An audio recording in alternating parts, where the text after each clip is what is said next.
आज जानते हैं हम अवतल दर्पण में प्रतिबिंब का बनना। अवतल दर्पण में प्रतिबिंब 6 परिस्थितियों में बनती है।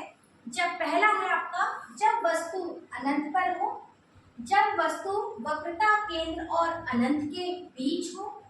तीसरी स्थिति बनती है जब वस्तु वक्रता केंद्र पर हो, जब वस्तु वक्रता केंद्र और फोकस के बीच हो, और जब वस्तु फोकस पर हो, जब वस्तु फोकस और ध्रुव के बीच में हो।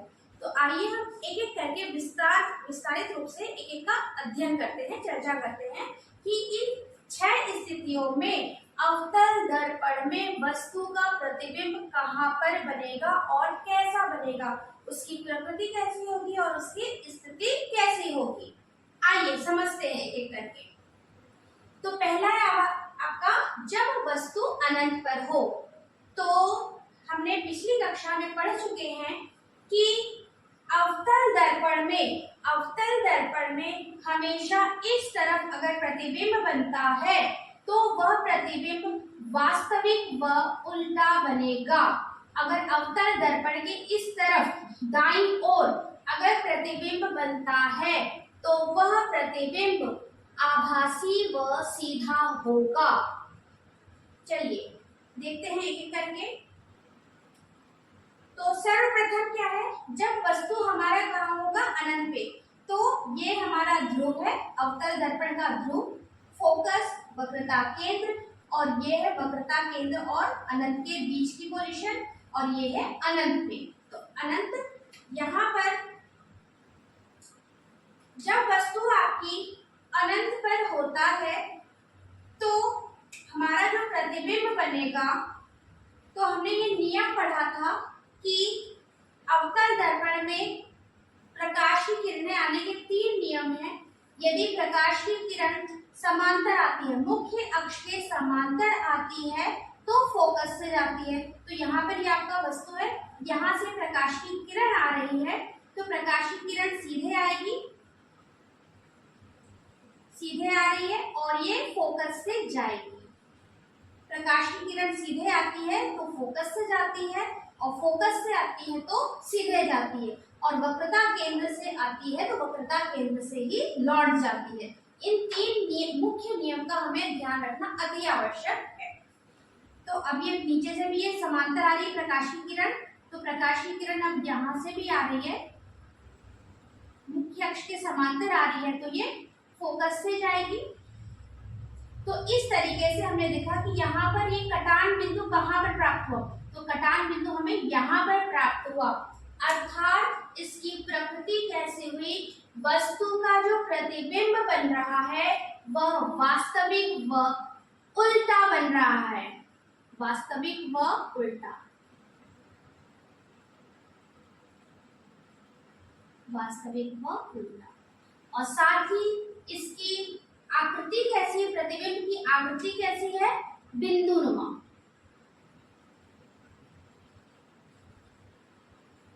बिंदुनुमा। और तीसरा है यह कहाँ पर बन रहा है, तो यह फोकस पे बन रहा है। आइए अब दूसरा देखते हैं। जब वस्तु वक्रता केंद्र और अनंत के बीच हो।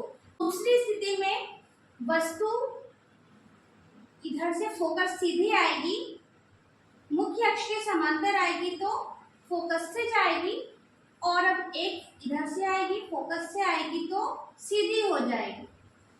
इस तरीके से देखिए इन दोनों रेखा का कटान बिंदु हमें कहाँ प्राप्त हुआ, इन दोनों के मध्य में, मतलब सी और एफ के मध्य में, ये सी और एफ के मध्य में। तो ये कैसा प्रतिबिंब बन रहा है हमारा, वास्तविक व उल्टा बन रहा है। तो हम यहाँ पे लिख सकते हैं कि प्रकृति कैसी है, यहाँ पर वास्तविक व उल्टा।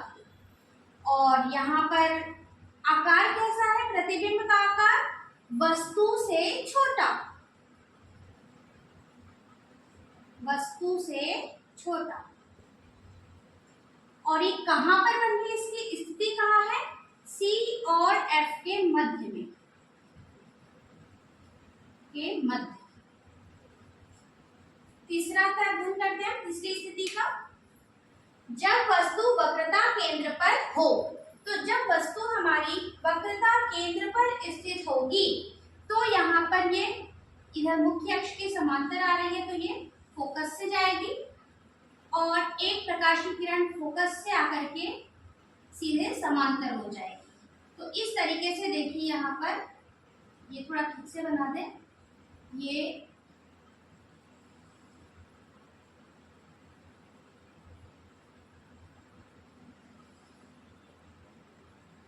इस तरीके से यहाँ पर।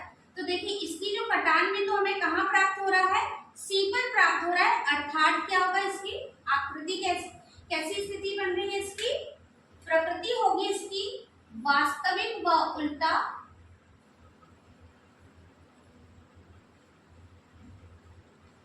वस्तु का जो प्रतिबिंब है वो वस्तु के आकार का बन रहा है। तो आकार कैसा हुआ, वस्तु के आकार का। और इसकी स्थिति कहाँ बनी, सी पर। प्रतिबिंब कहाँ बन रहा है आपका, सी पर बन रहा है।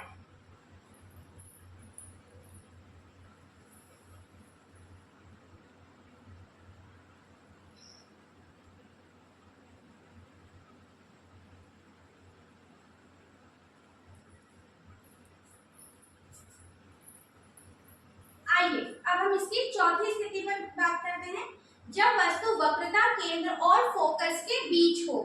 तो मुख्य अक्ष के समांतर आ रही है, तो ये फोकस से जाएगी और एक प्रकाश की किरण यहाँ से आएगी और ये फोकस से जाएगी।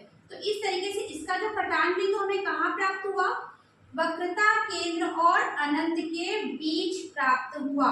तो इस तरीके से हम इसका लिख सकते हैं कि वस्तु की प्रकृति कैसी है, प्रतिबिंब की प्रकृति वास्तविक व उल्टा, और आकार कैसा है, वस्तु से बड़ा, वस्तु से बड़ा। और स्थिति कहाँ है, अनंत और वक्रता केंद्र के मध्य।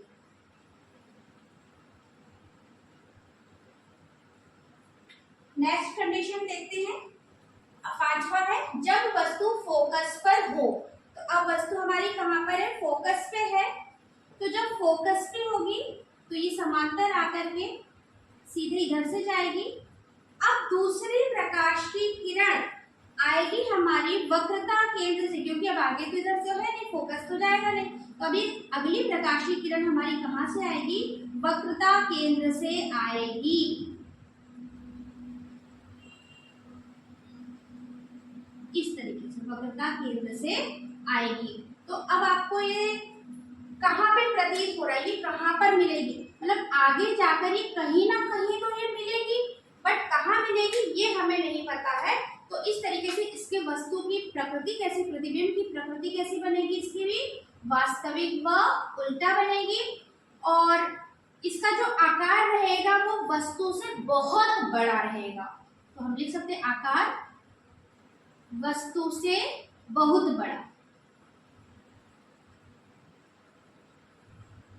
और वस्तु की हमारी स्थिति कहाँ रहेगी, अनंत पर, अनंत पर। आइए छठी स्थिति का भी अध्ययन करें। जब वस्तु फोकस और ध्रुव के बीच हो।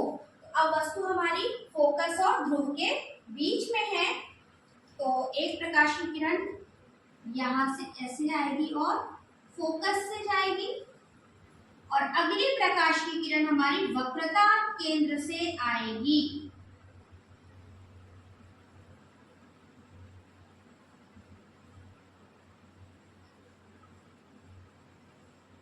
इस तरीके से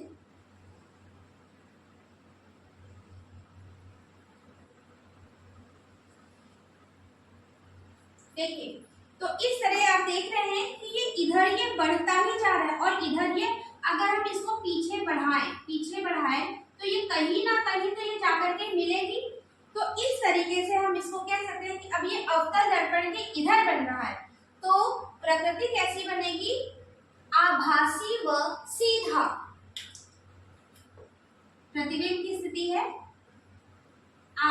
पारदर्शी व सीधा। और वस्तु प्रतिबिंब का आकार कैसा होगा? बहुत बड़ा, बहुत। और साथ में ये कहां पर मिलेगा? ये स्थिति कहां होगी? दर्पण के दाईं ओर।